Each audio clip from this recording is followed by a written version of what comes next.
ก็นอบน้อมแด่พระผู้มีพระภาคเจ้าพระองค์นั้นซึ่งเป็นผู้ไกลจากกิเลสตรัสรู้ชอบได้โดยพระองค์เอง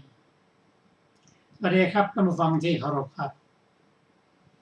ท่านผู้ฟังกำลังรับฟังรายการศึกษาพระพุทธศาสนาตามพระไตรปิฎกมีเสนอให้ท่านผู้ฟังทุกวันอาทิตย์ตั้งแต่เวลา 15 นาฬิกาถึง 16 นาฬิกาดำเนินรายการโดยกับผมบัณฑิตเอกธนัทเดชะมีอาจารย์สุรภาเดชะเป็นผู้ร่วมรายการวันนี้เราได้นำพระไตรปิฎก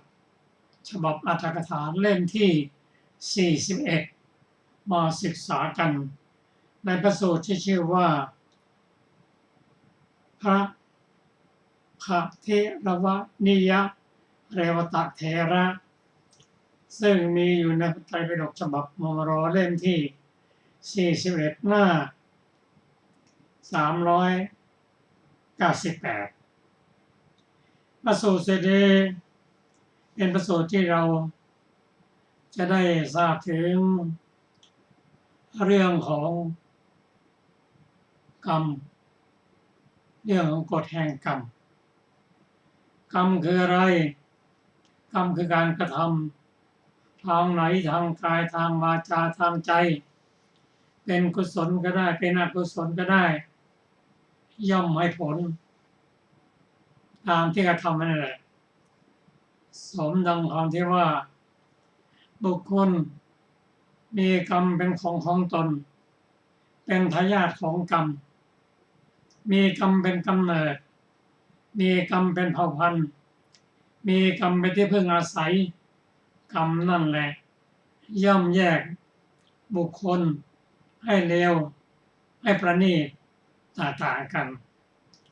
พระธรรมคำสอนของพระเจ้านั้นเป็นไปตามเหตุปัจจัยมีเหตุปัจจัยอย่างไรก็ให้ผลตามเหตุปัจจัยอย่างนั้น เรื่องของพระเรวตะนั้นท่านได้บรรลุเป็นพระอรหันต์เมื่ออายุเพียง7 ขวบเป็นไปได้เพราะว่าบุญกุศลปัญญาบารมีที่ท่านสั่งสมไว้ในอดีตชาติมาให้ผลในชาตินี้เป็นชาติสุดท้ายของท่านมาเกิดในท้องของนางสารีบิดาเป็นนายบ้านมีพี่ชายพี่สาวอยู่6 คนด้วยกันพี่ชายคนโตคือพระสารีบุตรต่อมาคือพระอุปเสนะท่านมหาจุนทะและตัวท่านเองพระเรวตะและมีพี่สาวอีก3 คนคือนางจาราอุปจาราและศรีสุภจาราที่น่าสนใจที่สุดก็คือตระกูลนี้ลูกของนางสารีนั้นผู้ชาย4ผู้หญิง3เป็นพระอรหันต์ทุกคนแม่นางสารีเองก่อน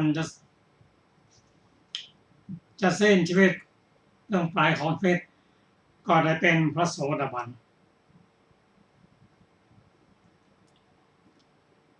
พระเรวตะนั้นเนื่องจากท่านเป็นคนน้องคนสุดท้ายซึ่งนางสารีคิดว่าพระสารีบุตรทิ้งทรัพย์ไว้87 โกฏชวนน้องๆทั้ง5 คนทั้ง4 คนให้บวชหมดเหลือแต่น้องชายคนสุดท้องชื่อเรวตะนางรำพึงว่า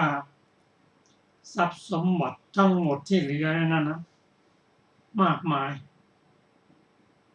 จะให้ใครสืบก็มีคนเดียวเท่านั้นแหละท่านเรวตะนั้นอายุ7 ขวบจำจะป้องกันไว้ก่อน ได้ไปมั่นกับเด็กรุ่นเราคราวเดียวกันเรื่องนี้นางได้ทราบว่าท่านพระสารีบุตรอยากจะชวนน้องไปบวชด้วยไปปรารภกับนางสารีแม่ของท่านว่าอยากจะให้น้องชายบวชคุณแม่ตอบว่าสารีบุตรก็เธอทิ้งทรัพย์ไว้ชวนพี่ๆน้องๆไปบวชแล้วก็เหลืออยู่คนเดียวทรัพย์สมบัติจะไว้ให้ใครท่านพระสารีบุตรตอบว่าคุณแม่เขาเอาให้ใครก็ได้เขายินดีรับหมดนางสารีตอบว่าจะให้ง่ายๆได้ยังไงไม่ใช่จะหาได้ง่ายๆน่าจะให้น้องชายนั่นนะเป็นผู้สืบสกุลรักษาทรัพย์สมบัตินางจึงหาอุบายให้น้องคนสุดท้องของพระสารีบุตรคือท่านเรวตามั่นกับหญิงอายุประมาณ7 ขวบเท่ากันป้องกันไว้ก่อนเมื่อโอกาสดีมาถึงแล้วนางก็ตกแต่งเด็กชายเรวตาแล้วพาไปยังบ้านของฝ่ายหญิงไปมั่นวิธีมั่นของพราหมณ์ก็ใช้มือจุ่มน้ำฝ่ายหญิงก็ให้มงคลแก่เจ้าสาวว่าขอให้เป็นผู้มีอายุยืนอยู่มั่นคงและมีดวงตาเห็นธรรมอย่างยายของหนูนะได้ปฏิบัติบำเพ็ญบารมีมาก็รู้ว่าเห็นธรรมเท่านั้นก็ตาสว่างเลยเห็นธรรมอะไรเห็นธรรมอะไรเรียนถามญาติฝ่ายหญิงนั่นไงยายทวดของผู้มั่นของเธอนั่นแหละอายุยืน120 ปีแต่ความมีอายุยืนนั้นก็ทำให้ร่างกายเปลี่ยนไปผอมจนเห็นกระดูกซี่โครงหนังก็เหี่ยวย่นผมก็หลุดลุ่ยไปในวัฏเรียนถามว่าและคู่มั่นผมจะเป็นอย่างนี้มั้ยอยากบอกว่าถ้าเธอยังเป็นอยู่คือมีอายุอยู่จนถึง120 ปีก็จะเป็นอย่างนี้เนวตะเป็นผู้สั่งสมปัญญามาตั้งแต่ในอดีตเห็นแล้วโอ้ผู้รักของเราผู้มั่นของเราก็เป็นอย่างนี้เหมือนกันเหมือนอย่างยายทวดนี่แหละมิน่าเล่าพี่ชายของเราสารีบุตรหนีไปบวชแล้วเราพาพี่ๆออกไปบวชด้วยแล้วเราจะอยู่ไปทำไมนี่คือปัญญาของเด็กสามารถที่จะ ย่อขยายให้เห็นถึงอายุของพวกมันถ้า120 ปีจะเป็นยังไงลำดับเห็นแล้วก็กลัวคิดว่าอย่างไรก็ตามเราจะหนีไปบวชในวันนี้แหละเสร็จพิธีแล้วเขาพานั่งยานไปคิดอยู่เสมอว่าทำไมจะออกจากโลกนี้ได้ออกจากการมีคู่ครองได้นั่งยานไปก็คิดไปโอ้คิดอุบายได้เดี๋ยวหยุดก่อนทำไมล่ะไรวะตะปวดท้องจะไปส้วมลงไปเลยลงจากยานน้อยไปก็จริงไม่ได้ปวดหรอกแค่นั่งพุ่มไม้สักขนาดนึงกลับขึ้นมานั่งบนยานตามเดิม เดี๋ยวเอาอีกละปวดท้องหยุดก่อน3-4 ครั้งคนที่ หามยานแล้วเนี่ยโอ้เรวตะเนี่ยมันไปท่วมจริงๆท้องเสียเดี๋ยวเอาอีกละหยุดก่อนท้องผมไม่ดีคุณก็ค่อยเดินไปกันแล้วกันเดี๋ยวผมจะตามไปคนหามยานก็ค่อยเดินไปเรวตะครับหนีเข้าพุ่มไม้หนีไปเลยหนีไปจนสุดเลยไปพบกลุ่มของภิกษุรูปหนึ่งกลุ่มของภิกษุกลุ่มหนึ่งมีประมาณ30เป็นกลุ่มที่พระสารีบุตรได้สั่งไว้ว่าถ้าน้องชายของผมมาช่วยบวชให้เลยนะเขาก็ไปเทแล้วก็นะครับช่วยบวชให้ผมหน่อยจะบวชได้อย่างไรก็เธอแต่งกายเหมือนกับเป็นลูกชายของอมาตย์อย่างนั้นนะจำผมไม่ได้เลยจำไม่ได้ชื่ออะไรก็ผมเป็นน้องชายของพระสารีบุตรยังไงเล่า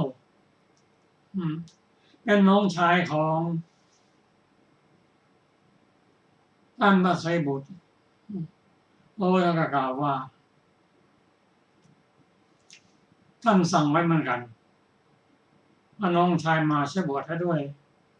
ท่านกล่าวว่าคุณพ่อคุณแม่ผมเป็นมิจฉาทิฏฐินะผมอาจจะเป็นบิดามารดาของเรวตะเองใช่บวชให้น้องชายเลยนะภิกษุนึกได้อ๋อเป็นน้องของท่านพระสารีบุตรเลยไปกล่าวถึงอุปัชฌะจำไม่ได้เอาแล้วจะบวชให้ท่านก็โกนผม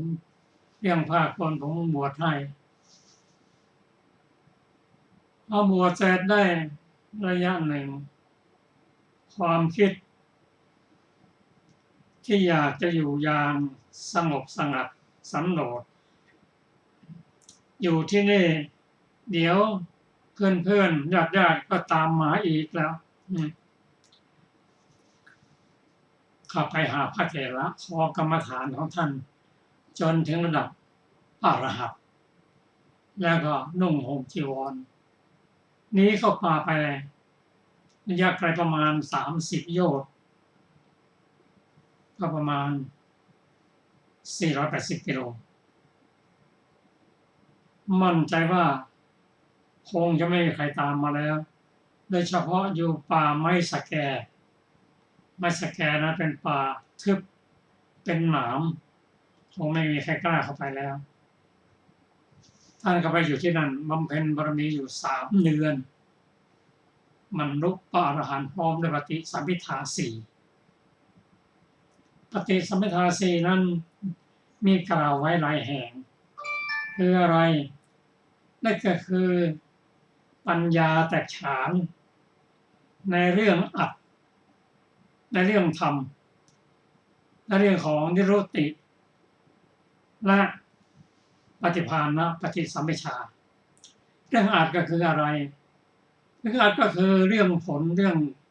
คำกล่าวอันเกิดมาจากผลธรรมเป็นเหตุธรรมปฏิสัมภิชาเป็นเหตุ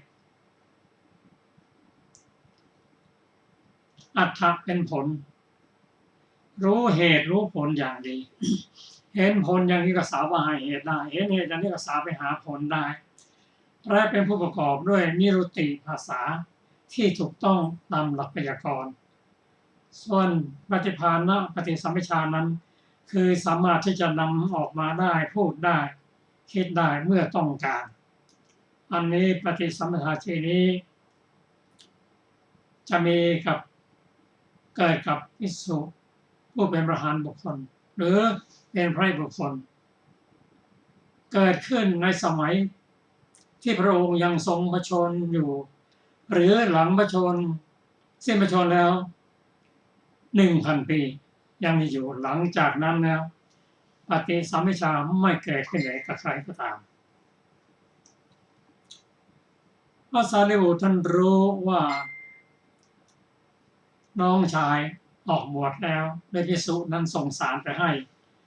ท่านก็เป็นห่วงน้องชายพอรู้ข่าวนั้นก็กราบทูลลาขอพระเจ้าว่าข้าพระองค์จะไปเยี่ยมน้องชายซึ่งออกบวชแล้วพระพุทธเจ้าทรงห้ามว่ายับยั้งไว้ก่อนเถิดสารีบุตรท่านก็เป็นห่วงนะเดี๋ยวก็เข้าไปแล้วไม่นานก็เข้าไปทูลขอแล้วครั้งสุดท้าย3 เดือน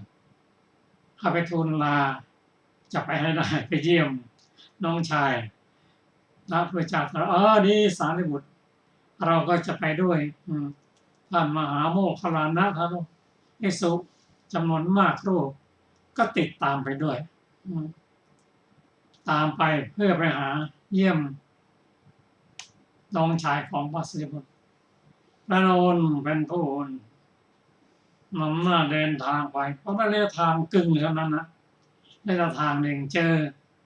3 แยกแยกนี้ไปหาท่านพระ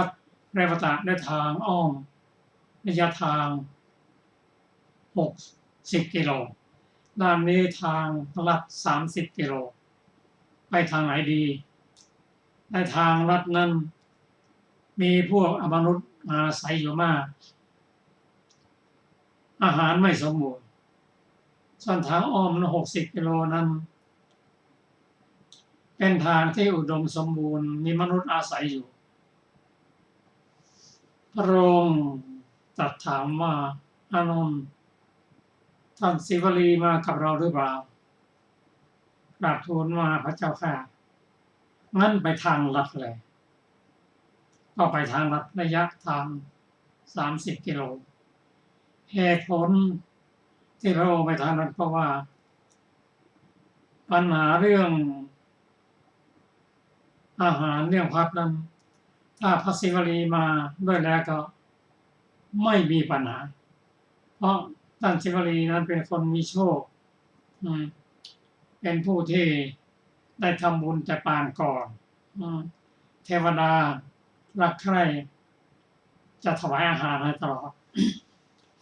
พอรู้ว่าจะไปทางลัดนั้นเทวดามาประชุมกันหารือกันว่าพระผู้เป็นเจ้าพระศิวลีของเราจะผ่านมาทางนี้ก็ช่วยกันจัดเตรียมตั้งโรงทานไว้ระยะทางไม่ถึงโยชน์หรอกตั้งทุกตลอดทางตั้งโรงทานไว้ตลอดทางเลยพระพุทธเจ้าพร้อมด้วยภิกษุจำนวนมากเสด็จไปทางโน้นก็อาศัยอาหารของเทวดาที่เป็นลูกศิษย์ของท่านศิวลีนั่นแหละทานจนกินฉันจนเพียงพอเหลือได้ซ้ำไป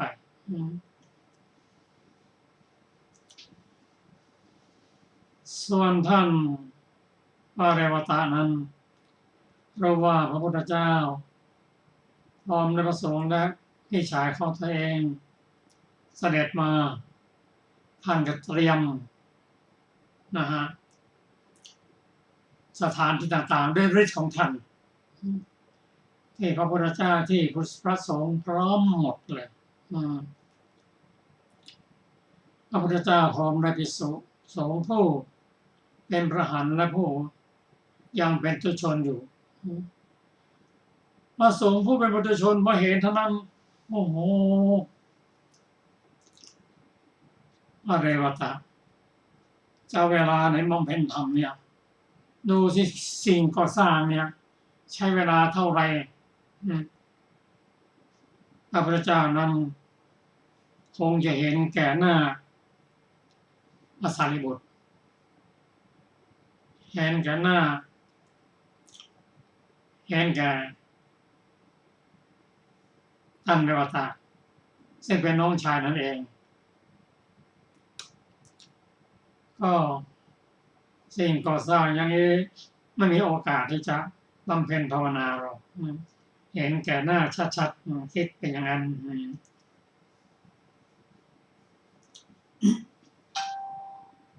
เมื่อพระพุทธเจ้าเสด็จไปถึงแล้วท่านพระเรวตะได้บรรลุ พระอรหันต์หลังปฏิบัติได้3 เดือนการบรรลุธรรมนั้นเป็นอย่างไรนั้นก็ขอแชร์อาจารย์สรภาค่ะสวัสดีค่ะท่านผู้ฟังที่เคารพทุกท่านเรวตาสามเณรบรรลุพระอรหันต์ฝ่ายสามเณรคิดว่าถ้าเราจักอยู่ในที่นี้ไซพวกญาติจักให้คนติดตามเรียกเรากลับจึงเรียนกรรมฐานจนถึงอรหันต์แต่สำนักของภิกษุเหล่านั้นถือบาทและจีวรเที่ยวจาริกไปถึงป่าไม้สแกในที่ประมาณ30 โยชน์แต่ที่นั้นในระหว่าง3 เดือนภายในพรรษานั่นแลบรรลุพระอรหันต์พร้อมด้วยปฏิสัมภิทาทั้งหลายแม้พระเถระปวารณาแล้วทูลลาพระศาสดาเพื่อต้องการไปในที่นั้นอีกพระศาสดาตรัสว่าสารีบุตรแม้เราก็จักไปเสด็จออกไปพร้อมด้วยภิกษุ500 รูปในเวลาเสด็จไปได้หน่อยหนึ่งพระอานนท์เถระยืนอยู่ที่ทาง2 แพร่งกราบทูลพระศาสดาว่าพระเจ้าข้าบรรดาทางที่ไปสู่สำนักของเรวตะทางนี้เป็นทางอ้อมประมาณ600 โยชน์เป็นที่อยู่ของมนุษย์ทางนี้เป็นทางตรงประมาณ300 โยชน์อันอมนุษย์คุ้มครองพวกเราจะไปโดยทางไหนพระศาสดาตรัสว่าอานนท์ก็สีวลีมากับพวกเราไม่ใช่หรืออานนท์ตอบอย่างนั้นพระเจ้าข้าพระศาสดาถ้าสีวลีมาเธอจงถือเอาทางตรงนั่นแหละพวกภิกษุอาศัยบุญของพระศรีวลีเถระ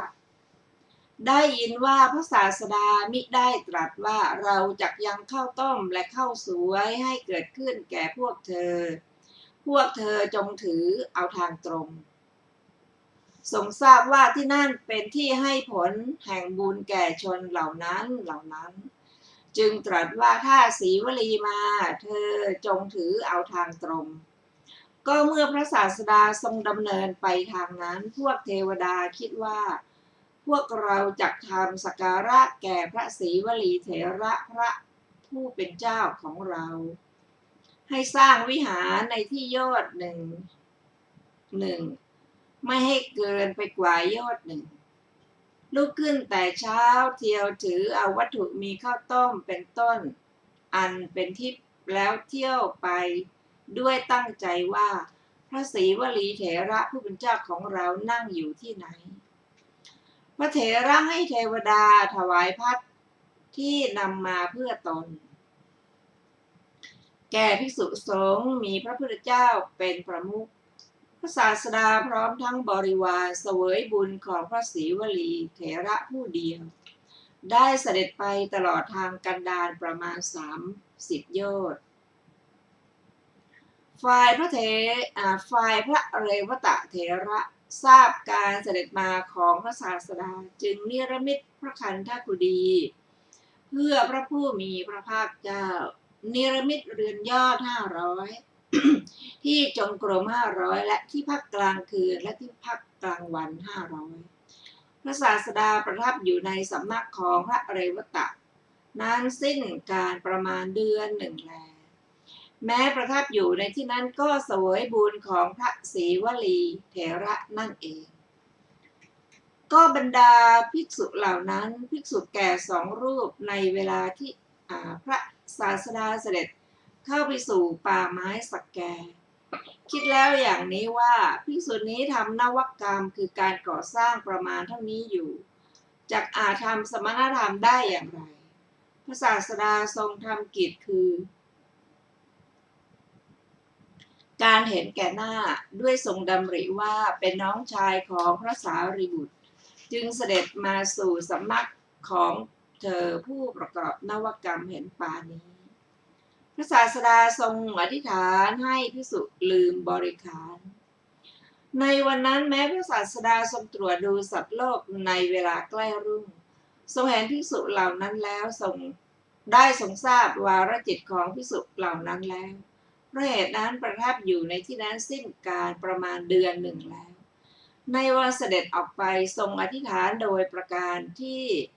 ภิกษุเหล่านั้นลืมหลอดน้ำมันลักกระจั่น น้ำและรองเท้าของตนไว้เสด็จออกไปอยู่ในเวลาเสด็จออกไปภายนอกแต่อุปจารวิหารจึงทรงคลายพระฤทธิ์ครั้งนั้นภิกษุเหล่านั้นกล่าวกันว่าผมลืมสิ่งนี้และสิ่งนี้แม้ผมก็ลืมดังนี้แล้วทั้งสองรูปจึงกลับไปไม่กำหนดถึงที่นั้นถูกน้ำไม้สแกแทงเที่ยวไปพบห่อสิ่งของของตนซึ่งห้อยอยู่ที่ต้นสแกต้นหนึ่งถือเอาแล้วก็หลีกไปแม้พระศาสดาทรงพาภิกษุสงฆ์ไปเสวยบุญของพระศรีวลีเถระตลอดการประมาณเดือนหนึ่งนั่นแหละอีกเสด็จเข้าไปสู่บุพารามลำดับนั้นภิกษุแก่เหล่านั้นล้างหน้าแต่เช้าตรู่เดินไปด้วยตั้งใจว่าพวกเราจักดื่มข้าวต้มในเรือนของนางวิสาขา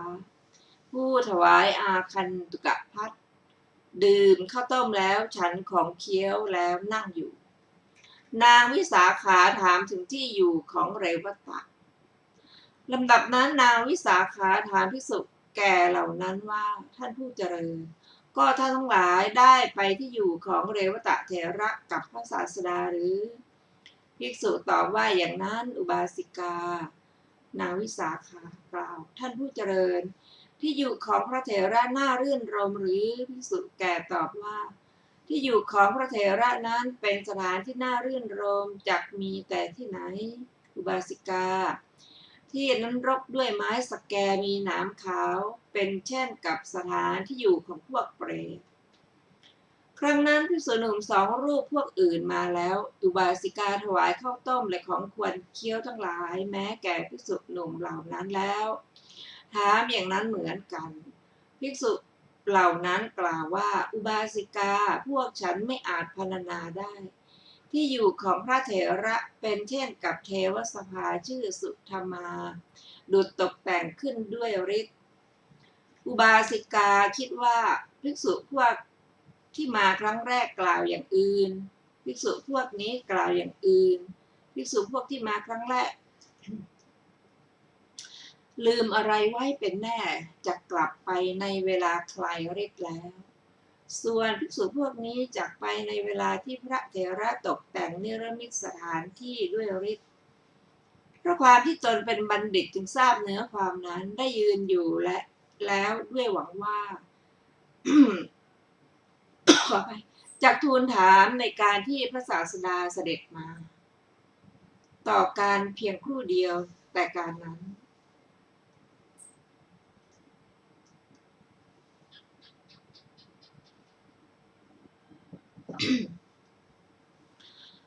ศาสดาอันภิกษุสงฆ์แวดล้อมเสด็จไปสู่เรือนของนางวิสาขาประทับนั่งเหนืออาสนะอันเขาตกแต่งไว้แล้วนางอังคาภิกษุสงฆ์มีพระพุทธเจ้าเป็นประมุขโดยเคารพในเวลาเสร็จภัตกิจถวายบังคมพระศาสดาแล้วทูลถามเฉพาะว่าพระเจ้าข้าบรรดาภิกษุที่ไปกับพระองค์บางพวกกล่าวว่าที่อยู่ของพระเรวตะเถระ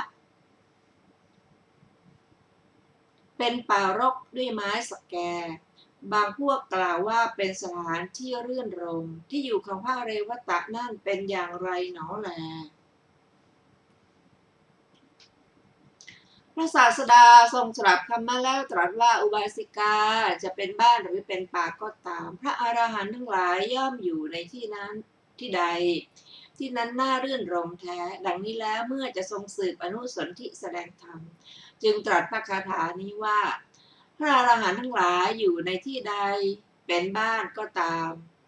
เป็นป่าก็ตามที่ลุ่มก็ตามที่ดอนก็ตาม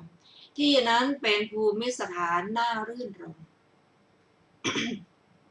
แก้อัดในพระคาถานั้นมีความว่าพระอรหันต์ทั้งหลายย่อมไม่ได้กายวิเวกภายในบ้านก็จริงถึงดังนั้นย่อมได้จิตวิเวกอย่างแน่นอนพระอารมณ์ทั้งหลายแม้เปรียบดังของทิพย์ย่อมไม่อาจทำจิตของพระอรหันต์เหล่านั้นให้หวั่นไหวได้เพราะเหตุนั้นจะเป็นบ้านหรือจะเป็นที่ใดที่หนึ่งมีป่าเป็นต้นพระอรหันต์ทั้งหลายย่อมอยู่ในที่นั้น ย่อมอยู่ในที่ใดบาทพระคาถาว่าตังภูมิรามะนยนักกังขอไปตังภูมิรามะนยกังความว่าภูมิประเทศนั้นเป็นที่น่ารื่นรมแท้ ในเวลาจบเทศนาชนเป็นมากบรรลุอริยผลทั้งหลายมีโสดาปัตติผลเป็นต้นแล้ว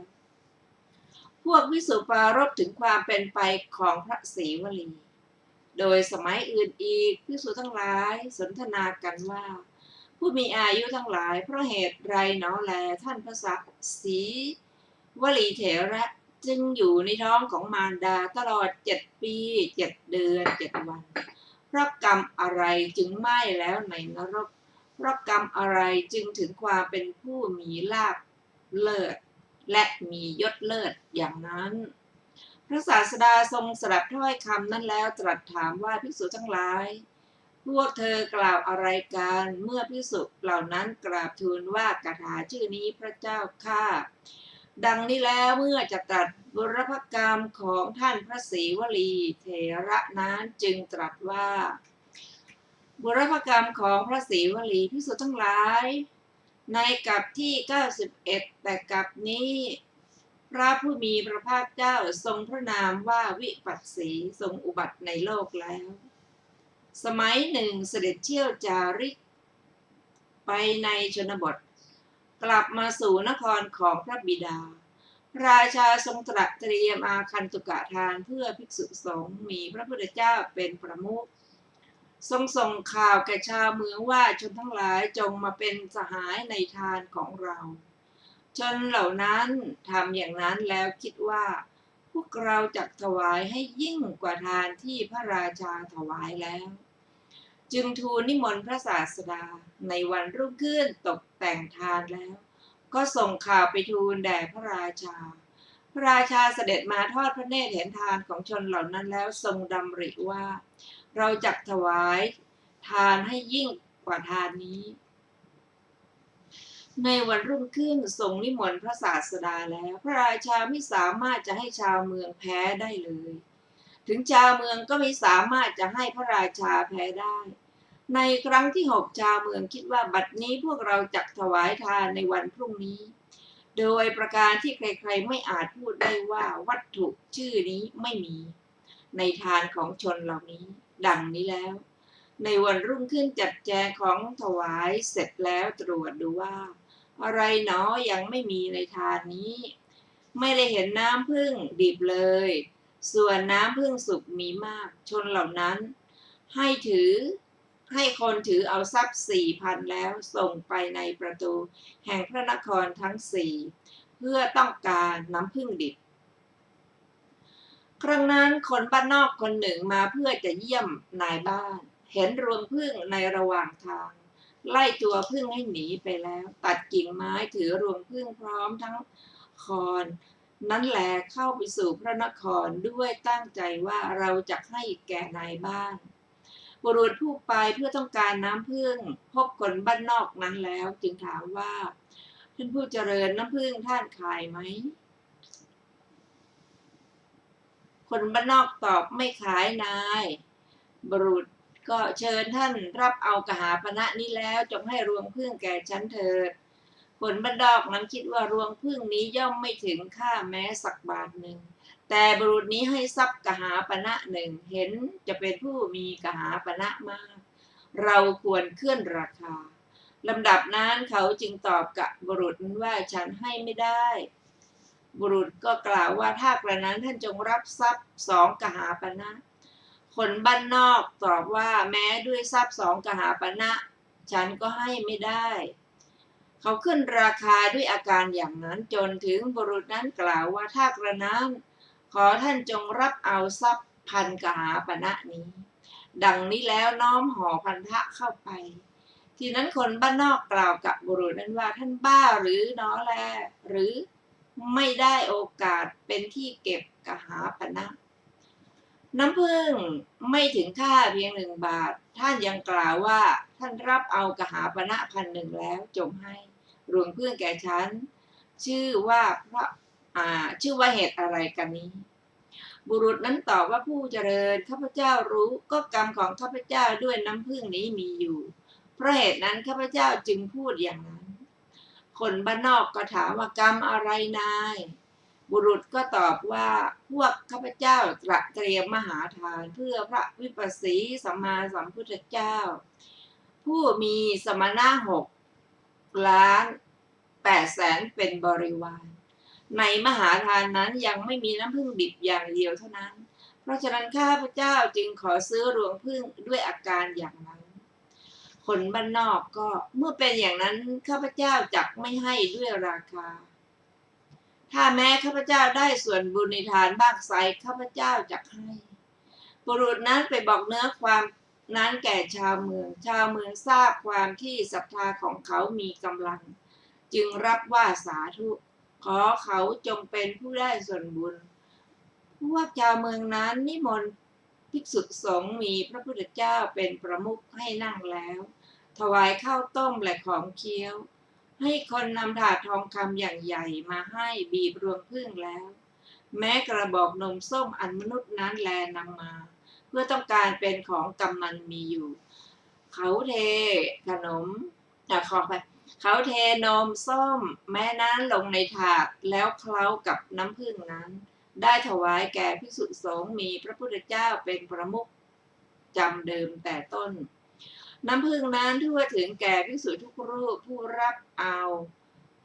จนพอความต้องการได้เหลือกินไปด้วยซ้ำใครๆไม่ควรคิดว่าน้ำผึ้งน้อยอย่างนั้นถึงแก่ภิกษุมากเพียงเท่านั้นได้อย่างไรจริงอยู่น้ำผึ้งนั้นถึงได้ด้วยอานุภาพแห่งพระพุทธเจ้าพุทธวิสัยใครๆไม่ควรคิดจริงอยู่เหตุสี่อย่างอันพระผู้มีพระภาคเจ้าตรัสว่าเป็นเรื่องที่ไม่ควรคิด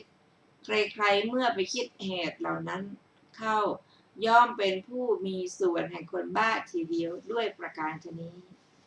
บุรุษทำกรรมประมาณเท่านั้นแล้วในการเป็นที่สุดแห่งอายุบังเกิดในเทวโลก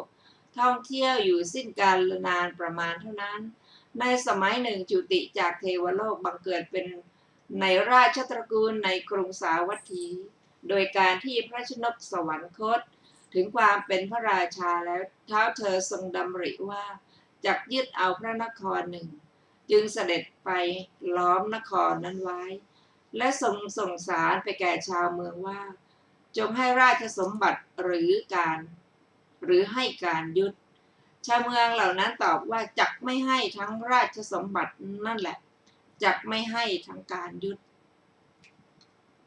ดังนี้แล้วก็ออกไปนำฟืนและน้ำเป็นต้นมาทางประตูเล็กๆทำกิจทุกอย่าง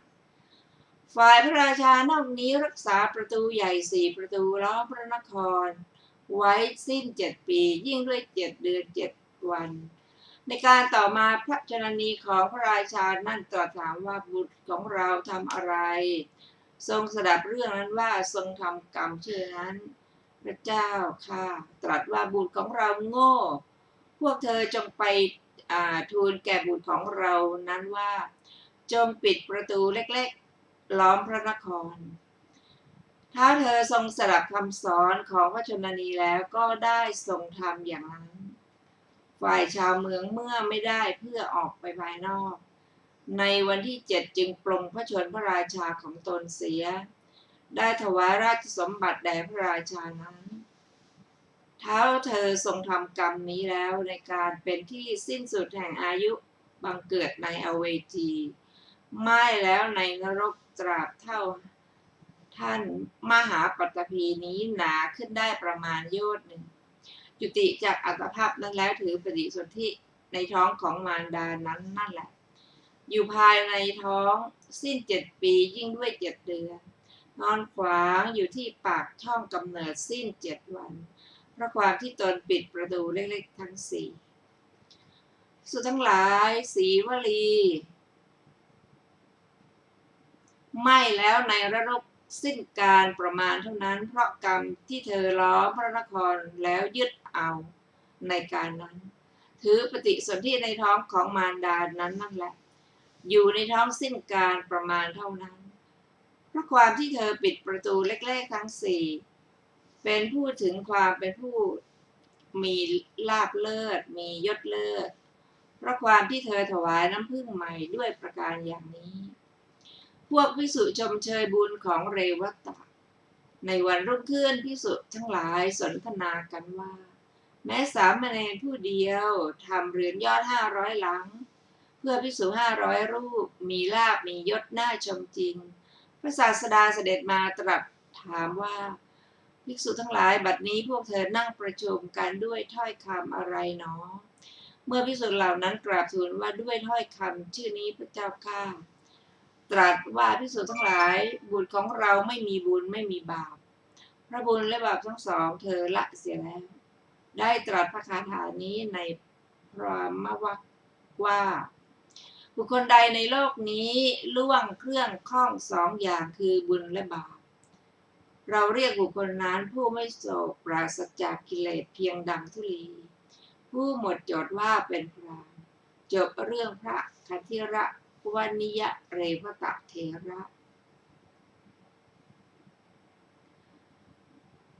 ในเรื่องต่อไปคือเรื่องหญิงคนใดคนหนึ่งข้อความเบื้องต้นพระศาสดาเมื่อประทับอยู่ในพระเชตวันทรงปรารภหญิงคนใดคนหนึ่งตรัสพระธรรมเทศนานี้ว่าอารมณียานิเป็นต้นหญิงนครโสภิณียั่วจิตพระเถระให้ลงดังได้สดับมาภิกษุผู้ถือบิณฑบาตเป็นวัดรูปหนึ่งเรียนกรรมฐานในสำนักของพระศาสดาแล้วเข้าไปสู่สวนร้างสวนหนึ่งทำสมณธรรมอยู่ครั้งนั้นหญิงนครโสภิณีคนหนึ่งทำการนัดแนะกับบุรุษว่าฉันจักไปสู่ที่ชื่อโน้นเธอพึงมาในที่นั้นได้ไปแล้วบุรุษนั้นไม่มาแล้วนางแลดูทางมาของบุรุษนั้นอยู่ไม่เห็นเขากระสันขึ้นแล้วจึงเที่ยวไปข้างโน้นข้างนี้เข้าไปสู่สวนนั้นพบพระเถระนั่งคูบัลลังก์แลไปข้างหลังโน้นไม่เห็นใครๆอื่นคิดว่าผู้นี้เป็นชายเหมือนกันเราจะยังจิตของผู้นี้ให้ลุ่มหลงยืนอยู่ข้างหน้าของพระเถระเปลื้องผ้านุ่งแล้วกลับนุ่งบ่อยๆสยายผมแล้วกล้าวปรบมือแล้วหัวเราะความสังเวชเกิดขึ้นแก่พระเถระแผ่ซ่านไปทั่วสรีระท่านคิดว่านี้เป็นอย่างไรหนอแลพระศาสดาทรงแสดงธรรมแก่พระเถระฝ่ายพระศาสดาทรงใคร่ครวญว่าในความเป็นภิกษุผู้เรียนกรรมฐานจากสำนักของเราไปแล้วด้วยตั้งใจว่าจักทำสมณธรรมเป็นอย่างไรหนอแลทรงเห็นหญิงนั้นแล้วทรงทราบกิริยาอนาจารของหญิงนั้นและความเกิดขึ้นแห่งอวามสังเวชของพระภิกษุประทับนั่งในพระคันธกุฎีนั้นตรัสกับพระเถระนั้นว่าภิกษุที่ไม่ควรรื่นรมของพวกคนผู้แสวงหากามนั่นแหละเป็นที่รื่นรมของผู้มีราคะไฟปราศจากแล้วก็แลครั้นตรัสอย่างนั้นแล้วทรงแผ่พระโอภาสไปเมื่อจะทรงแสดงธรรมแก่ภิกษุนั้นตรัสพระคาถานี้ว่าป่าทั้งหลายเป็นที่น่ารื่นรมท่านผู้มีราคะไฟปราศแล้วทั้งหลายจักยินดีในป่าอันไม่เป็นที่ยินดีของชนเพราะท่านผู้มีราคะไปปราศแล้วนั้นเป็นผู้มีปกติไม่แสวงหากามแก้อัดบรรดาบทเหล่านั้นบทว่าอารัญญานิกความว่าธรรมดาป่าทั้งหลายอันปรับด้วยไพรสนมีต้นไม้รุ่นมีดอกบานแล้วสมบูรณ์ด้วยน้ำสะอาดเป็นที่น่ารื่นรมบทว่ายะถะเป็นต้นความว่าชนผู้แสวงหากามย่อมไม่ยินดีในป่าทั้งหลายใดเหมือนแมลงวันบ้านไม่ยินดีในป่าหลวงซึ่งมีดอกอันแย้มแล้วฉะนั้นบทว่าวีตราคาเป็นต้นความว่าก็ท่านผู้มีราคะไปปราศแล้วทั้งหลายคือพระขีณาสพจากยินดีในป่าทั้งหลายเห็นป่านั้นเหมือนแมลงผู้และแมลงผึ้งยินดีในป่าหลวงในป่าบัวหลวงฉะนั้น ถามว่าเพราะเหตุไรแก้ว่าเพราะท่านผู้มีราคะไปปราดแล้วนั่นแหละเป็นผู้มีปกติไม่แสวงหากามอธิบายว่าเพราะท่านเหล่านั้นย่อมไม่ถึงขอไปเพราะท่านเหล่านั้นย่อมไม่เห็นผู้มีปกติแสวงหากามจึงยินดีในป่าทั้งหลายด้วยในการจบเทศนาพระเถระนั้นนั่งตามปกตินั่นแหละบรรลุพระอรหันต์พร้อมด้วยปฏิสัมภิทาทั้งหลายมาโดยอากาศทำความชมเชยถวายบังคมพระบาททั้งสองของพระตถาคตได้ไปแล้วดังนี้แลจบเรื่องหญิงคนใดคนหนึ่งและจบอรหันตวรรควรรณนาวรรคที่7จบ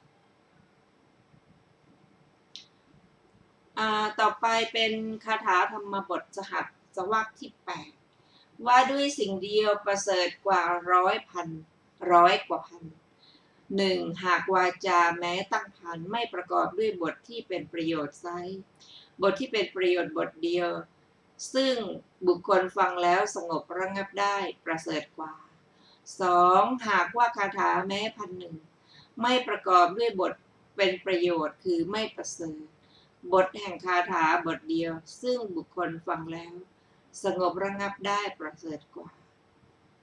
3ก็ผู้ใดพึงกล่าวคาถาตั้งร้อยซึ่งไม่ประกอบด้วยบทเป็นประโยชน์บทแห่งธรรมบทเดียวที่บุคคลฟังแล้ว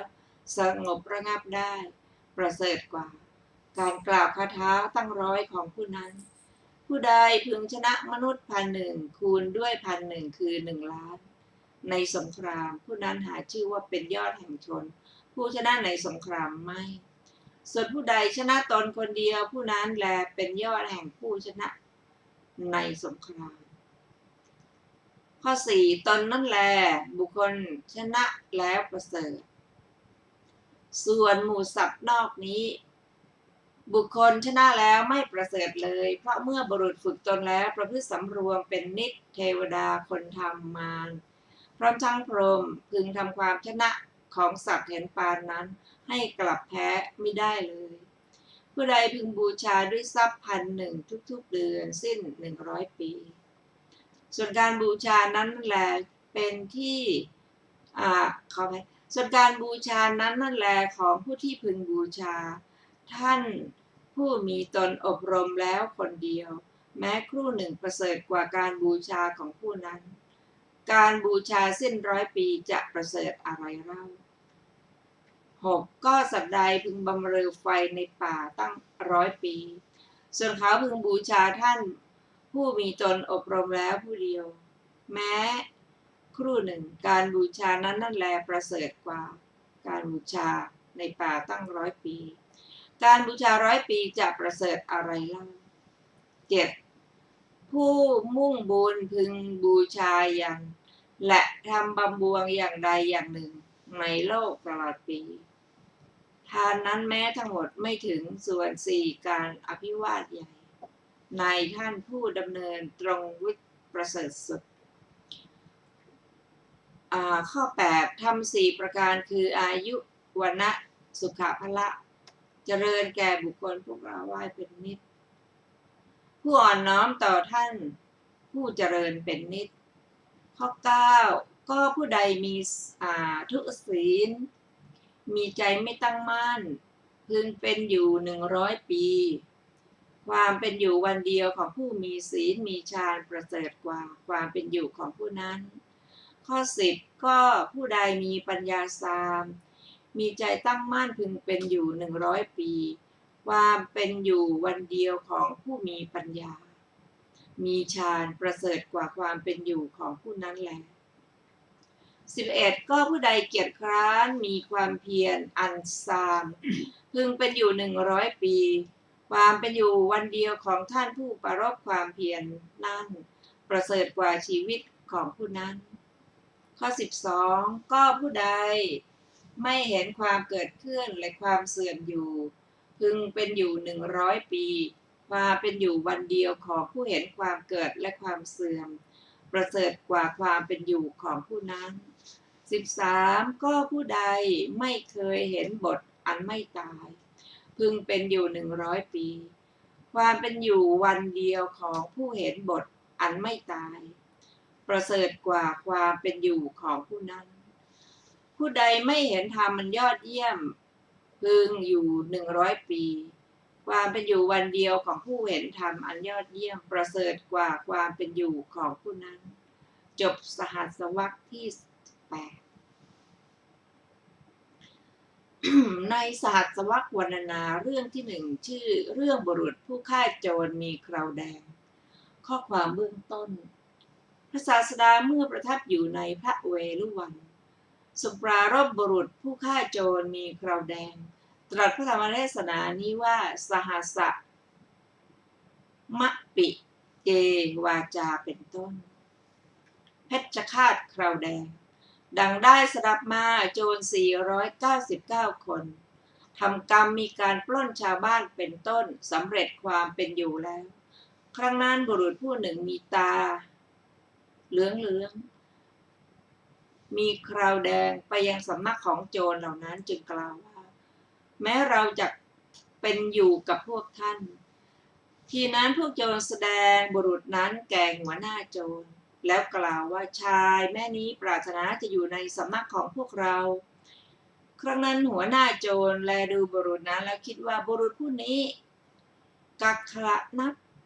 สามารถในการที่ตัดนมของแม่หรือนำเลือดในลำคอของพ่อออกแล้วกินได้จึงห้ามว่ากิจคือการอยู่ในสำนักของพวกเราสำหรับบุรุษนี้ไม่มีบุรุษนั้นแม้ถูกหัวหน้าโจรห้ามแล้วอย่างนั้นก็ไม่ไปบำรุงศิษย์คนหนึ่งของหัวหน้าโจรนั้นนั่นแลให้พอใจแล้วโจรนั้นพาบุรุษนั้นเข้าไปหาหัวหน้าโจรอ้อนวอนว่า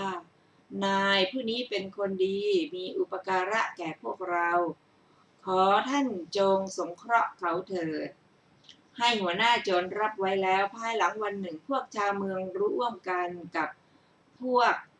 ราชบุรุษจับโจรเหล่านั้นได้จึงนำไปสู่สำนักของพวกอมาตย์ผู้วินิจฉัยทั้งหลายพวกอมาตย์สั่งบังคับการตัดศีรษะของโจรเหล่านั้นด้วยขวานลำดับนั้นพวกชาวเมืองปรึกษากันว่าใครหนอแล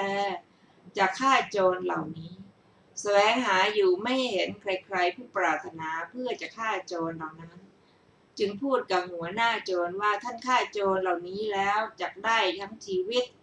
ทั้งความนับถือท่านจงฆ่าโจรเหล่านั้นแม้หัวหน้าโจรนั้นก็ไม่ปรารถนาจะฆ่าเพราะความที่พวกโจรนั้นอาศัยตนอยู่แล้วพวกชาวเมืองถามโจร499 คนโดยอุบายนั้นแม้โจรทั้งหมดก็ไม่ปรารถนาแล้วพวกชาวเมืองถามนายตัมพทาธิกะเคราแดงผู้มีตาเหลือกเหลืองนั้นภายหลังโจรทั้งหมดนายตัมพทาธิกะนั้นรับคำว่าดีละแล้วฆ่าโจรทั้งหมดนั้นได้ทั้งชีวิตทั้งความนับถือแล้วเพชฌฆาตออกจากตำแหน่งเวลาแก่พวกชาวเมืองนำโจร500 คนมาแม้แต่ที่ทักษิณแห่งเมืองแล้วแสดงแก่พวกอำมาตย์โดยอุบายนั้นเมื่อพวกอำมาตย์นั้นสั่งบังคับให้ตัดศีรษะโจรเหล่านั้นจึงถามตั้งแต่หัวหน้าโจรเป็นต้นไปไม่เห็นใครผู้ปรารถนาจะฆ่าจึงถามว่า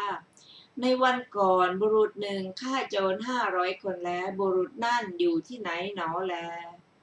เมื่อชนทั้งหลายตอบว่าพวกข้าพเจ้าเห็นแล้วเห็นแล้ว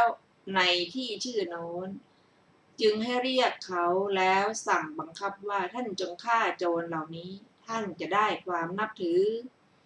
นายกัมพทาธิกะนั้นรับว่าดีละแล้วฆ่าโจรเหล่านั้นได้ความนับถือแล้วครั้งนั้นชาวเมืองเหล่านั้นปรึกษากันว่าบุรุษคนนี้ดีพวกเราจักทำเขาให้เป็นคนฆ่าโจรประจำทีเดียวดังนี้แล้วจึงให้ตำแหน่งนั้นแก่เขากระทำความนับถือแล้วนายตัมพทาธิกะนั้นฆ่าโจรคราวละ500ซึ่งเขานำมาแต่ทิศปัจจิมบ้างทิศอุดรบ้างเขาฆ่าโจรสิ้น 2,000 คน จึงนำมาแต่ทิศทั้งสี่ด้วยอุบายอย่างนั้นจำเดิมแต่นั้นเมื่อข้ามนุษย์ที่เขานำมาคือคนหนึ่ง2 คนทุกวันได้กระทำโจรฆาตกรรมสิ้น55 ปีในเวลาเป็นคนแก่เขาไม่อาจจะตัดศีรษะด้วยการฟันทีเดียวได้ต้องฟัน2 ถึง 3 ทีทำให้มนุษย์ทั้งหลายลำบากพวกชาวเมืองคิดกันว่าคนฆ่าโจรแม้อื่นจะเกิดขึ้นผู้นี้ทำมนุษย์ทั้งหลายให้ลำบากเหลือเกินจะต้องการอะไรด้วยผู้นี้จึงถอนตำแหน่งนั้นของเขาเสียท่านฟังที่เคารพค่ะวันนี้รายการศึกษาพระพุทธศาสนาตามพระไตรปิฎกก็ได้หมดเวลาลงแล้วขอขอบพระคุณทุกท่านที่ได้ร่วมศึกษาด้วยกันเราจะมาพบกันอีกในวันอาทิตย์หน้าเวลาเดียวกันนี้ขอมีความสุขสวัสดีเจริญในธรรมยิ่งวันนี้สวัสดีค่ะ